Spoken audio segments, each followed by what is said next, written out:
Eu quero falar sobre a oportunidade que temos, que nos é oferecida por Deus, em que nós temos a possibilidade de tornarmos pessoas chaves. Eu aprendi que ao longo da caminhada nós vamos encontrar, quer na Bíblia, quer na história, quer na nossa família, quer na igreja, pessoas comuns. Pessoas que vão fazer determinadas coisas que podem até ser consideradas com nível de importância. Mas eu descobri que Deus tem dado a mim e a você a oportunidade de sermos pessoas chaves, de ultrapassarmos a média, de vivermos coisas incríveis, coisas sensacionais. Não porque simplesmente merecemos, aliás, não merecemos, mas nos é concedida essa oportunidade. E ao longo da história, nós vimos pessoas aparentemente comuns se tornarem pessoas altamente relevantes. Pessoas que entraram em cena sem nenhuma perspectiva de se tornarem chaves. Mas ao longo da sua caminhada, elas foram recebendo oportunidades, muitas vezes vinda de crises, de problemas, de tempestades, de adversidades, que iriam requerer dessas pessoas determinadas posturas, posicionamentos e ações. E quando essas pessoas não se acovardaram, quando essas pessoas tomaram a decisão de abraçar essa oportunidade, elas deixaram de ser comuns para se tornarem pessoas chaves. Independente da idade dessas pessoas, nós olhamos uma menina saindo como cativa da terra de Israel para trabalhar na casa de um leproso na Síria, e ela se torna uma pessoa chave com a oportunidade que Deus havia lhe dado. Quando nós olhamos um menino que leva um lanche de casa para si mesmo, talvez a quantidade do lanche nos mostre a idade do rapaz. 5 pães e 2 peixes. Provavelmente um adolescente, aquele estilo igual esmeril, o que se encosta come, ok? Mas num determinado momento, ele recebe a oportunidade de entregar o que trouxe para si, para causar um bem-estar coletivo. E ele deixa de ser alguém comum para viver algo extraordinário. Qual é a grande questão dessa história? É que Deus escolhe pessoas de uma forma bem estranha. E você pode achar estranho ele escolher Davi, ele escolher Sansão. Você pode achar estranho ele escolher tantas pessoas, mas talvez o mais estranho de tudo foi ele ter escolhido você.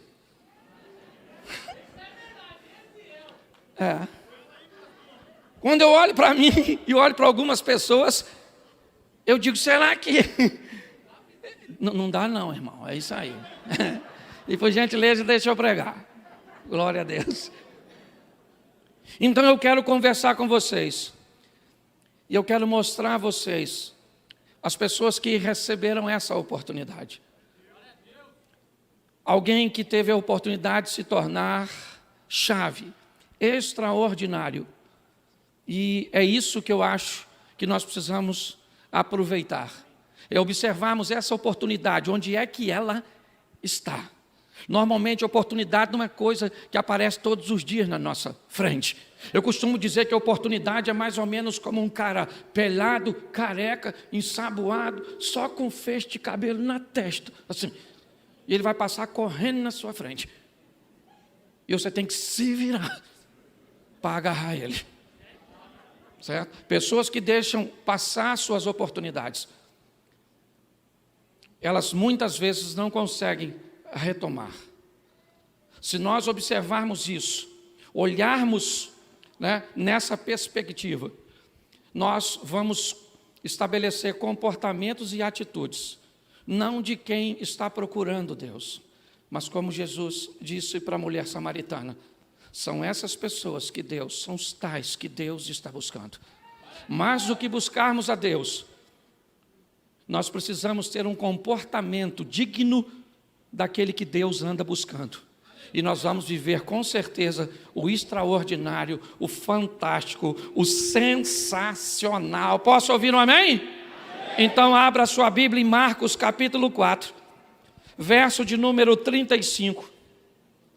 Marcos 4, 35. Que nos diz assim: e naquele dia, Marcos 4, 35. E naquele dia, sendo já tarde, disse-lhes: passemos para o outro lado. Verso 1 do capítulo 5.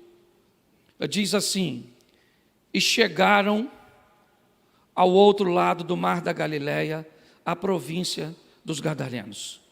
Escute só, 4:35. Jesus disse: passemos para o outro lado. Versículo 1 do capítulo 5. E chegaram do outro lado.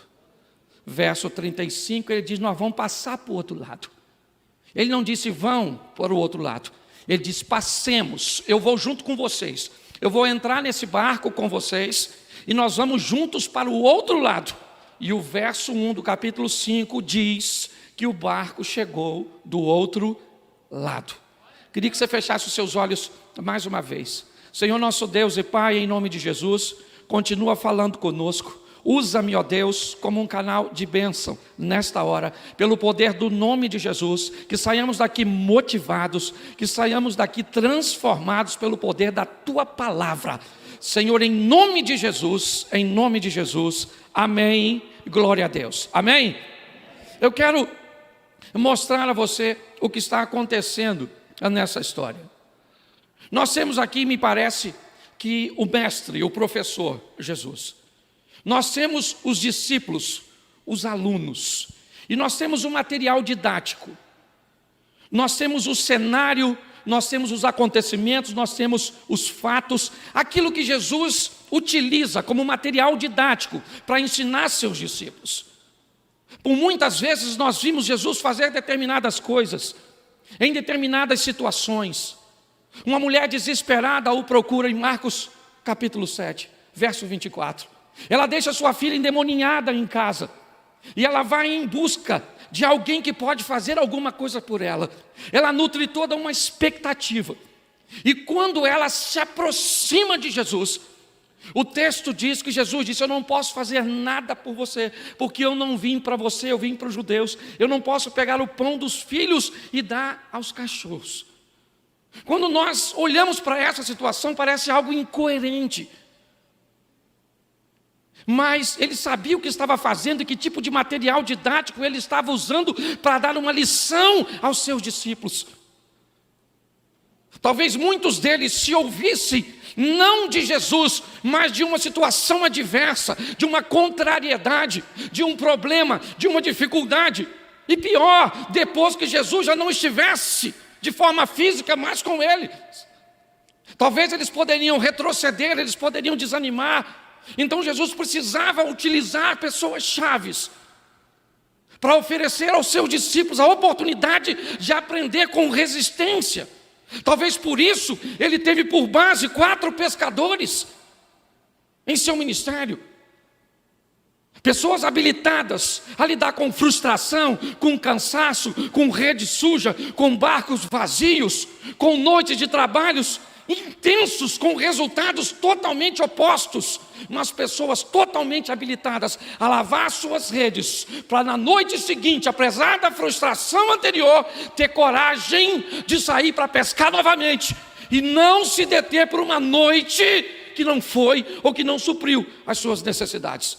Me parece que Jesus está forjando seus discípulos, e quando ele utiliza esses exemplos, você preste atenção, ele está conversando com uma mulher, e ela disse: Senhor, eu só quero uma migalha, porque os cachorros, seus discípulos, estão olhando, estão aprendendo com a resistência que aquela mulher tem a oferecer, mediante ao propósito que ela planeja alcançar.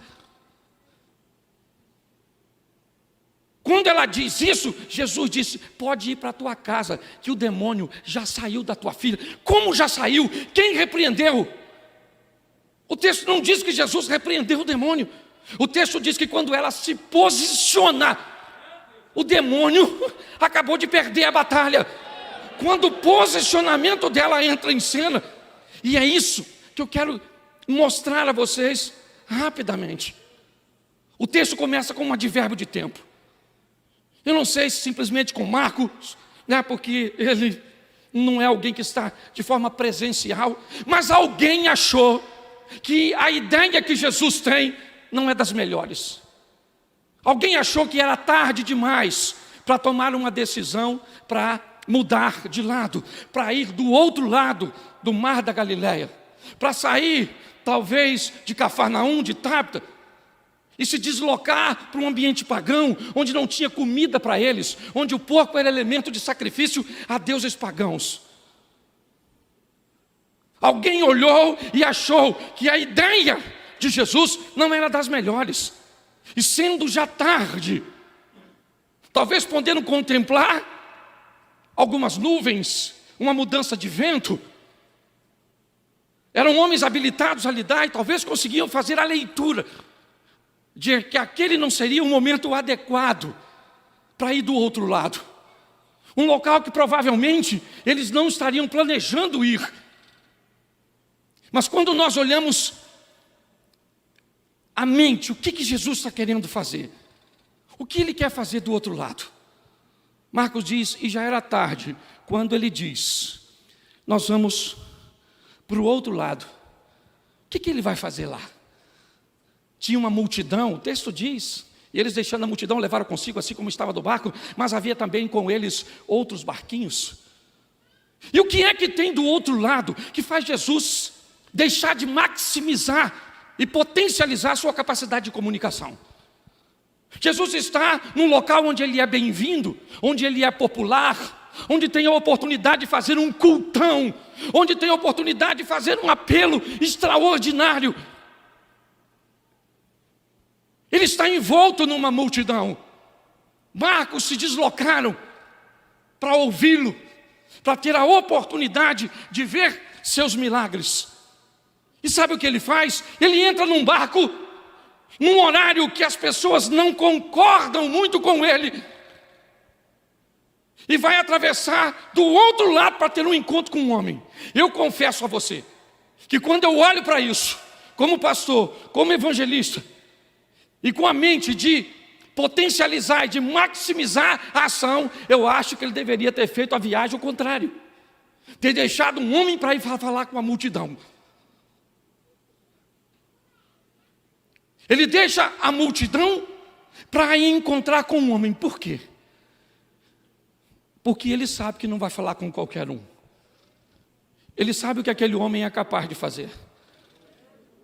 Ele vai falar com alguém que vai se tornar chave para o que ele planeja fazer. Muito mais do que estar envolto numa multidão.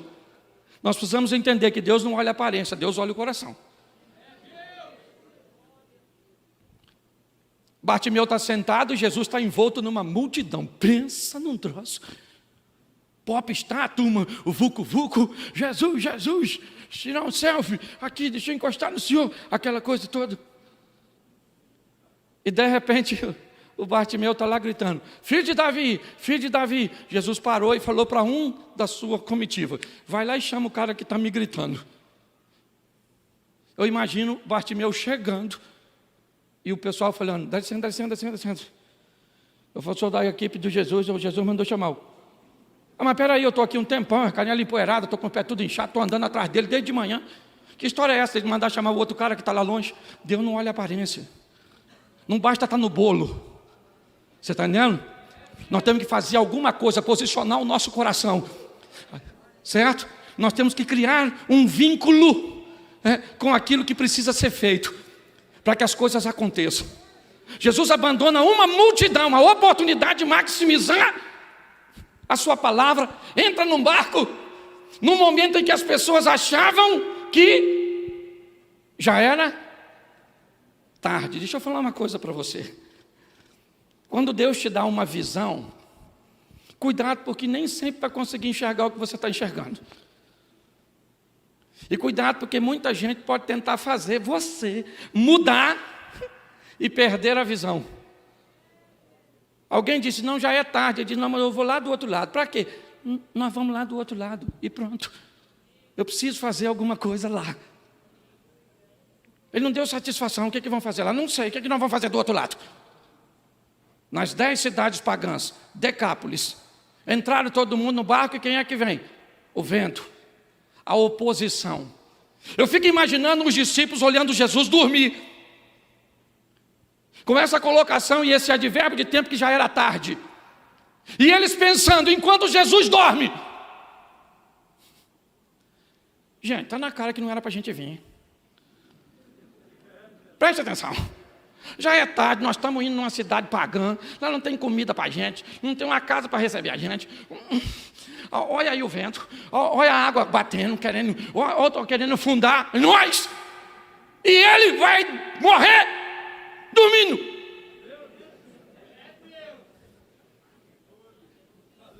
Você está rindo? Muitas vezes, nós seremos direcionados a fazer coisas que as outras pessoas não vão entender. E se nós não tivermos firmeza, se nós não nos apegarmos aos princípios, aos valores, nós vamos nos perder ao longo da caminhada. É assim que funciona. E para se perder não precisa dobrar o joelho, basta dar uma agachadinha. Porque tem gente na Babilônia que eu acredito que não joelhou. Mas agachou. Sim. Ah, pastor, eu não joelhei, mas também não fiquei em pé. Então você não vai para o inferno, você vai para o meio. Certo? Quando nós olhamos aqui, o que nós vemos? A oposição. E tem muita gente que acha que a oposição é a resposta de Deus, que é para nós não fazermos. Tem gente que mede o que Deus tem para si só com o acerto das coisas. Se está dando tudo certo é porque Deus está no negócio. Se está dando tudo errado é porque Deus... E às vezes a oposição se levanta, está dando tudo errado e você está fazendo o que Deus quer que você faça. Ele está dormindo e lá vem a tempestade. Por que ele foi dormir? Porque ele fez o que devia fazer no verso 35. Falou para os discípulos assim, nós vamos lá para o outro lado. Mas e o barco? Eu não sou pescador, vocês aqui, eu vou dormir. Porque o que eu tinha de fazer eu já fiz. Eu falei que nós vamos para lá, então eu vou acordar lá. Sim ou não? Sim. Só que quando vem a tempestade, qual é o problema? É que parece que a palavra dele não vale nada. Basta vir tempestade. Basta. A gente fala muito bem isso para os outros. Acredita. Tenha fé. Deus está no controle. É mole falar isso para os outros. Quero ver você falar para você. Olha, eu saí da luta contra o Covid. Falei para os outros, menino, vai dar tudo certo. Você vai se dar bem. Não liga não, rapaz. Deus está no controle. Peguei o Covid e falei, vou morrer. Vou morrer. Meu Deus do céu. Covid poderoso. Foi lá para os outros. Sim ou não? Dá conselho para os outros. Tolera a sua mulher. Fala isso para tu, maluco. Sua sogra. Rapaz, não fala assim da sua sogra, que ela é uma benção. Fala isso da sua. A toxina que a velha carrega. Deixa eu falar uma coisa para você. Falar para os outros, dar conselho para os outros é fácil. O difícil é aconselhar você mesmo, falar para você mesmo. Sabe? É o grande desafio. Basta vir os problemas. A água está entrando. Mas quem é que está lá? Jesus. Fazendo o quê? Dormindo. Por quê? Porque está dormindo, descansando. Certo? E os caras começaram a olhar. Aí, ó. Está vendo, Pedro? Está vendo? É isso aí. Às vezes eu entendo o que Judas ele vai fazer. Porque é difícil caminhar. Porque presta eu falar uma coisa com você. Andar com Deus não é fácil. Os meus pensamentos não são os vossos pensamentos. Os meus caminhos não são os vossos caminhos. Eu não vejo como você vê. Se nós vamos andar com Deus, alguém vai ter que mudar. E esse alguém quem é? Deus. Deus precisa se encaixar no meu perfil. Não, querido. Não adianta. Chega lá, o que tem? Uma fonte com água amarga. O profeta vai falar, Senhor, a água está amarga. Deus disse, joga um prato de quê? Não rola. O senhor não está entendendo, a água está amarga. Nós temos que jogar um mel, uma tâmara, para a água ficar doce. Não, joga sal que fica doce. Dá para tu entender? Não dá, certo? Então você vai querer andar com Deus, não é por vista, é por fé. O que nós precisamos é entender que precisamos nos posicionar. É isso que Ele está esperando. Não é para entender, é para colocar a sua vida onde Deus quer que você... E usar a sua régua. Sabe qual é o problema? Que nós estamos usando a régua dos outros. É a medida do outro, é a casa dos outros, é o carro dos outros, é a mulher do outro, é o filho do outro, é a igreja do outro. Tem tanta gente prestando atenção no que o outro está fazendo, que está esquecendo de canalizar força para fazer as coisas acontecerem na sua vida, na sua história. Sabe por quê? Porque o sistema diz uma coisa: ninguém pode ser feliz, porque se você for feliz, você quebrou o sistema. Não pode ser feliz, você não pode. Entendeu? Você tem um smartphone 11? Pois é. Você não pode ser feliz com ele, senão você não compra o 12. Entendeu? Você não pode ser feliz. Não, eu sou feliz. Mentira. Você não tem uma Ferrari. Mas eu não quero. Quer. Eu saio dessa conversa já achando que eu quero. Eu nem queria. Então, se você parar para pensar, qual é o problema? É a insatisfação. O que nós olhamos aqui e vemos é o quê? Jesus está num barco. Sim. E Ele diz que vai do outro lado. Fazer o quê? Os discípulos não sabem. Mas Ele está interessado em ir lá. Tem alguém lá. Mas quem? Será que é um César? Será que é alguém muito influente? Quem é que fez Jesus abandonar a multidão, entrar num barco, enfrentar a incompreensão dos seus discípulos, se molhar porque provavelmente as ondas batiam e respingavam nele, se deparar com a ausência de fé de seus discípulos, para chegar do outro lado e encontrar quem? Essa é a grande questão. É isso que é mais estranho. Quando ele chega do outro lado, sai do sepulcro um homem. Que nível de relevância ele tinha? O quanto de dinheiro ele tinha? Qual o seu nível de importância? Quem é esse camarada? O que Jesus está fazendo lá, deixando uma multidão para ter uma conversa com apenas um homem? Ele deveria ser alguém muito importante, alguém muito respeitado naquele lugar. Não. Ele era alguém que morava na rua, ele era alguém que andava nu, ele era alguém que atacava as pessoas e que se feria. Esse era o camarada. Foi com esse indivíduo que Jesus foi ter um encontro. Mas o que é que este homem tem para andar nu, para atacar pessoas, para morar na rua e para se ferir? A Bíblia diz que ele tem demônios. Ele tem demônios. E os demônios fazem com que ele não use roupa. Os demônios fazem com que ele ataque outras pessoas.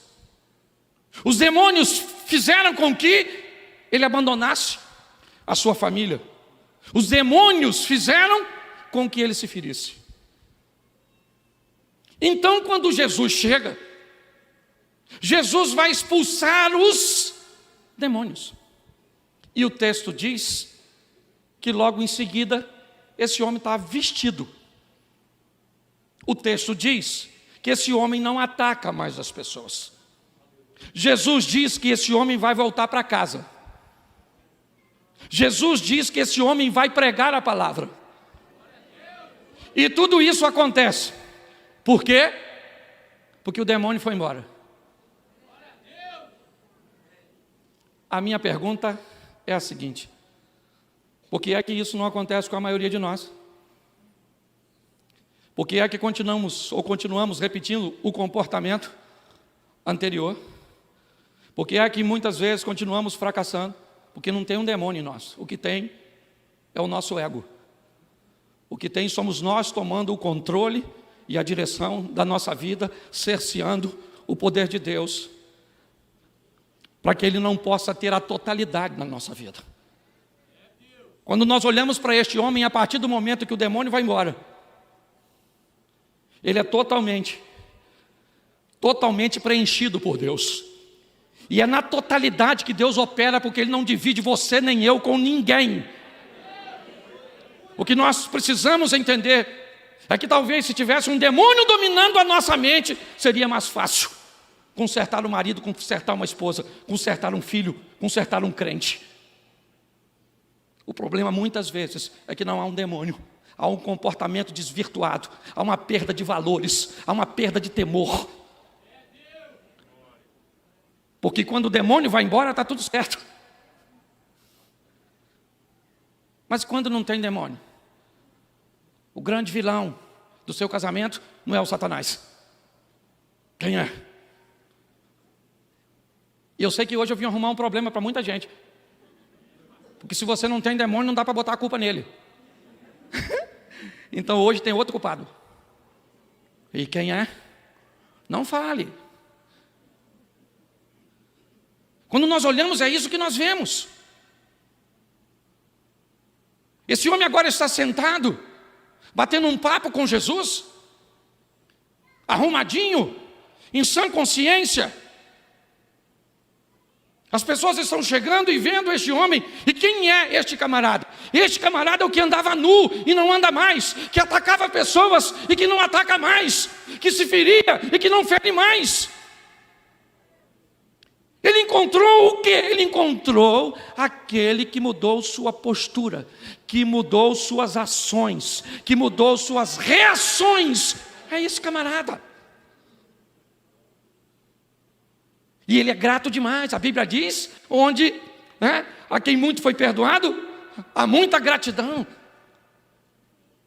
Jesus não foi ali para ficar muito tempo. Aliás, me parece que ele não tinha um discípulo capacitado para evangelizar aquele local. E agora, o que ele faz? Ele começa a se despedir e o homem vai até ele. E diz para ele, não, eu preciso ir com o Senhor. Eu tenho que ir com o Senhor. O Senhor mudou a história da minha vida. E Jesus disse, mas eu não posso levar você. Não. Eu preciso que você fique aqui. E que você vá para a sua casa, porque agora você pode ir para casa. Você vai para os seus. E mostra para eles quão grandes coisas o Senhor fez por você. E como Ele teve misericórdia de você. O que Jesus está dizendo, ninguém faria o que eu fiz por você. Ninguém. Ninguém viria aqui só para fazer isso. Eu só vim aqui para ter um encontro contigo. Porque muito mais do que você quem é, do que saber quem você é, eu sei quem você pode se tornar. Eu acho que o grande desafio de pregarmos a palavra de Deus, não é a palavra de Deus, ela é impecável, extremamente atraente. O grande desafio, muitas vezes, é o nosso comportamento. E a maneira que nós temos de criar algum nível de bloqueio para que o comportamento transformador do Evangelho não se totalize, não domine. Esse homem disse para Jesus, eu quero ir contigo. Jesus disse, não vai.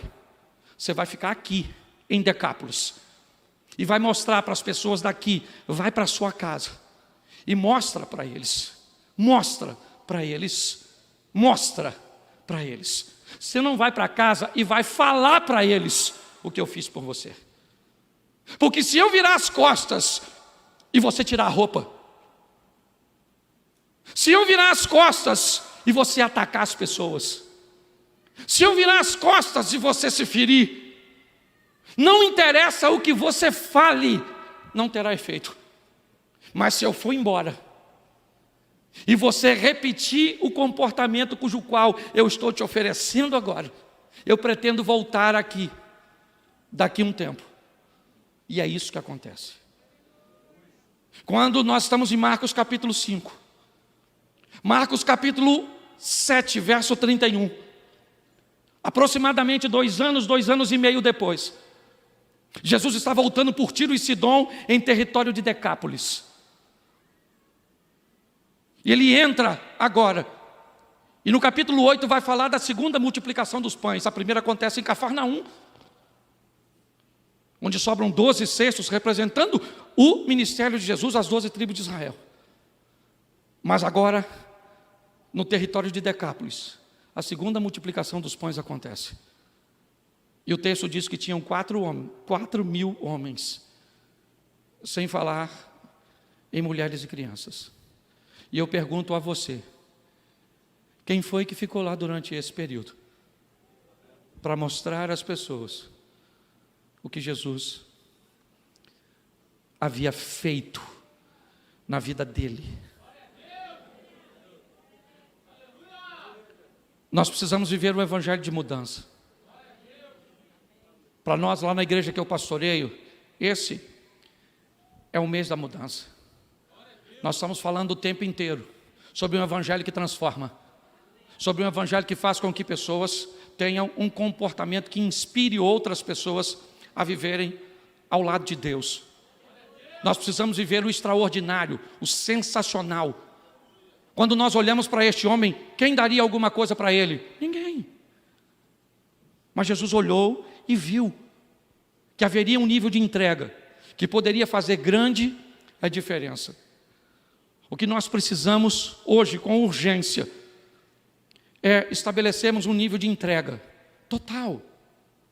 Sabe, aquela coisa que é praticamente um padrão, é o que nós vemos. É Deus chegar e dizer: ô Noé, eu estou precisando que você construa uma arca, você vai ter 120 anos, e o que eu vou fazer com essa informação? Eu vou levar para minha casa e vou dizer para minha esposa, para os meus filhos e para as minhas noras. É uma estrutura que transforma. É algo que sai do individual e vai para o coletivo, fazendo com que pessoas sejam alcançadas, com que o extraordinário possa acontecer. Nessa vida, eu tenho aprendido isso. Eu posso ser uma pessoa comum. E não vou dizer para você que tem nada de errado nisso, não. A Bíblia está repleta de pessoas comuns. É verdade. Repleta. Eu não estou colocando nenhum defeito nas pessoas comuns. Mas eu tenho aprendido ao longo da história que grande parte de nós temos recebido a oportunidade de nos tornarmos pessoas chaves, de fazermos a diferença na nossa família, na comunidade onde estamos inseridos, na igreja onde frequentamos, na empresa onde colaboramos, na faculdade onde estudamos. Nós podemos ser pessoas comuns, ou nós podemos ser pessoas chaves. A oportunidade tem sido concedida a cada um de nós. A pergunta é: o que é que eu vou fazer com ela? Como é que eu vou me comportar mediante a tudo isso? Se nós guardarmos isso no nosso coração e olharmos para a nossa vida, o que eu vou fazer como alguém que quero ser uma pessoa-chave, como alguém que quero mudar alguma coisa? Eu me comporto com um nível de entrega extraordinário. É isso que Deus está esperando de mim e de você. Você quer fazer uma entrega? Eu quero. Mas quantos % de você? O que você está disposto a entregar de você mesmo? Se tiver um demônio é fácil. Bota a mão na sua cabeça. O demônio vaza. E você fica bonitinho. O problema é que não tem demônio. Não é que todo mundo não tenha, alguns até têm. Não estou falando que ninguém tem, não. Tem uns irmãos endemoniadão. Certo? Mas a maioria de nós não tem, não. A maioria de nós sabe o que tem? Indisciplina. preguiça. Sim ou não? Sim.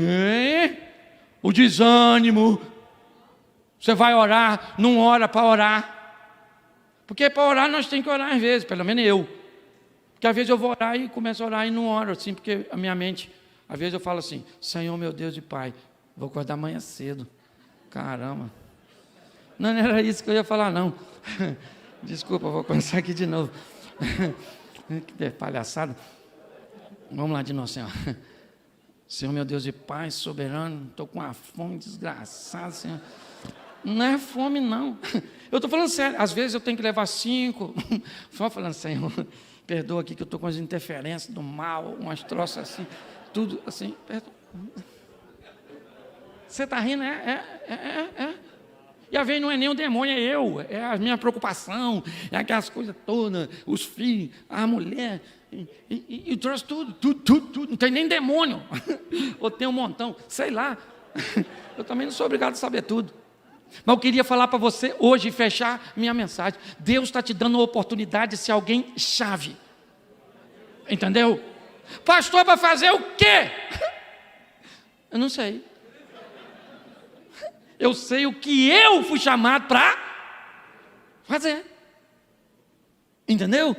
Então, cada um com a sua chave.